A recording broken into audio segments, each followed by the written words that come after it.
Panic booking જે થઈ રહ્યું છે છેલ્લા ઘણા સમયથી જુઓ 28 ફેબ્રુઆરી પછી શું થયું આપણા દેશમાં તો તેની વાત કરી રહ્યા છે।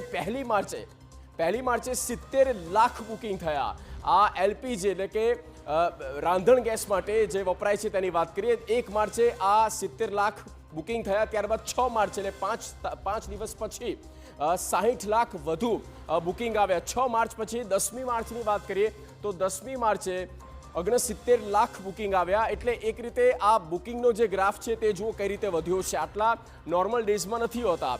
12 માર્ચે 75 લાખ બુકિંગ આવ્યા। એટલે લોકો પેનિકમાં આ બુકિંગ કરી રહ્યા છે કે ગેસ નહીં મળે તો શું થશે, અને ત્યાર પછી એ એક માઉથ પબ્લિસિટી એ પ્રકારની થતી હોય છે ને તેના કારણે લોકો દોડધામ કરે છે। 13 માર્ચે 88 લાખ આ બુકિંગ થયા છે।